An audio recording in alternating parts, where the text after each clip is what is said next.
في 5 لاعبين كاملين غايبين من الفريق اللي واجهناه في تصفيات السابقة في كأس افريقيا السابق. انطلاق المباراة في هذه اللحظات وانشاء المباراة.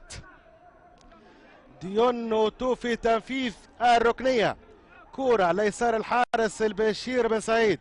أوتو ينفذ الكرة بالراس، مرت سلامات من إيراستوس كولولا. هذا اللي تحدثنا عليه، كولولا المهاجم مرتين ياخذ كره بالراس، خذاها في الهجمه الفارطه هنا يعني في يعني ركنيه ثنائيه، المحاصره مش موجوده، يستلم الكره في مرحله في هذا الشوط الاول المنتخب الوطني التونسي. اكيد كما الفرصه هذه. دونك الفريق التونسي ما عليه الا انه اولا هو عاده لطفي وكذلك كالولا في التنفيذ. هذه كره يتصدى حذار يا بشير، يزفرها مخالف الحكم الموريتاني.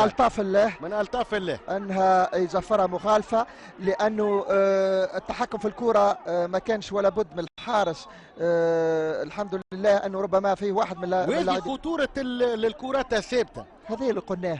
يعني شفت لطفي مثلا التراجيكتوار تاع الكره مشات للحارس بكره تحتيه، ماهيش فضائيه هوائيه فوق، تو الفوق كي تعدى فوق المور نقولوا اشكال. لكن هنا ما قص حتى حد. رقم 11 كولولا متابعه بالهافو.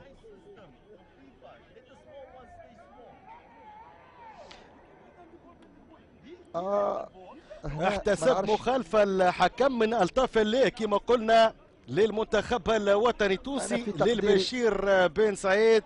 تبقى النتيجة على حالة 0-0. شفناش فريقنا كما يجب على مستوى الأداء. تشارلز امبيرا في التنفيذ ينفذ الكرة في العمق ويتصدى الحارس البشير بن سعيد لمنتخب ناميبيا على الكرة موزو، وكذلك ديون أوتو رقم 7. أوتو ينفذ كرة بعيد، ضربة مرمى، مرت سلامات. لاعب ومتوسط ميدان اورلاندو بيرايتس الجنوب افريقي امامكم على الصوره، سحب هدف الكان وقت اللي فاز علينا منتخب ناميبيا هدف مقابل 0. بغض النظر التسديده كانت سيئه الفوق، لكن لو تلاحظ الفقه بالنسبه للمنتخب الوطني التونسي. كره ترجع للمنتخب الوطني التونسي. حمزه المثلوثي، كره لياسر صخيري الى المثلوثي، يلا مثلوثي، التوزيع العرضيه ياخذها الحارس كازابوان جونيور. امام نكونوا الخطوط تكون متقاربه اكثر دفاعيا، كما في الكرات الثابته لازم تكون محاصره فرديه هامه جدا. هذه ركنيه لمنتخب ناميبيا. حذاري مره اخرى منتخب الوطني التونسي ومنتخب ناميبيا. نعود ان شاء الله مع بدايه الشوط الثاني على القناه الوطنيه الاولى.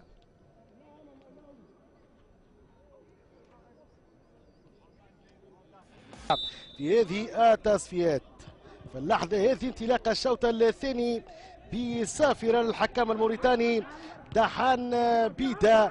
نذكر بتشكيلة المنتخب الوطني التونسي. حمزة المثلوثي في تنفيذ المخالفة بالنسبة للمنتخب الوطني التونسي، دائما 0-0.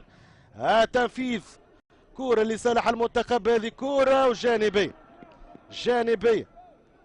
حمزة المثلوثي إلى ياسين مرياح، كما جات ياسين مرياح. هذه الإعادة جانبية، ضربة مرمى لمنتخب ناميبيا. في المقابل زوز تغييرات للمنتخب الوطني التونسي. هذه الكرة الأخيرة والركنية ضربها براس ياسين مرياح، جات قدام مرتضى بن وناس إلى منصر طلبي، ومرتضى بن وناس سدد بعيدة. ضربة مرمى لمنتخب ناميبيا. المهم أنه شاهدنا المنتخب الوطني التونسي خير شوية في الشوط الثاني. إن شاء الله نقولوا تجي الأهداف في هذا الشوط الثاني. سيريدا صحيح، شاهدنا منتخب بشكل تكتيكي مغاير 4-2. ناميبي دائما التعادل 0-0. ريان ينفذ رمية التماس بالراس. غيلان الشعلالي، كرة ذي على منتخب الوطني التونسي، كرة لريان. حذاري، توزيعة هذه خارج الميدان. مرت سلاميبيا. ديون أوتو في تنفيذ. ديونوتو نفذ الكرة وتدخل من الدفاع. والهدف لنصور قرداش. الياس العاشوري ينفذ الكرة. الياس هذه كرة عالية الكرة، عالية الكرة، عالية الكرة من غيلان الشعلالي. هذه الإعادة مش بعيد. غيلان الشعلالي كاد يباغت الحارس داخل مكان موزو رقم 9 وجدي الساحلي في تنفيذ الركنيه للمنتخب التونسي في اخر اللحظات. وجدي الساحلي نفذ كره ما خذاهاش كما يلزم هيثم الجوين. امامكم على الصوره هيثم الجوين، تنفيذ من وجدي الساحلي. هذه الاعاده وهيثم الجويني ما خذاهاش كما يلزم. هذه الاعاده كان في مكان مناسب، يلزم التغطية الدفاعية تكون ممتازة. وفي اللحظة هذه ينهي المباراة الموريتاني بالتعادل 0-0 في هذه الجولة الرابعة بين المنتخب التونسي والمنتخب الناميبي. يعطيك الصحة سيري.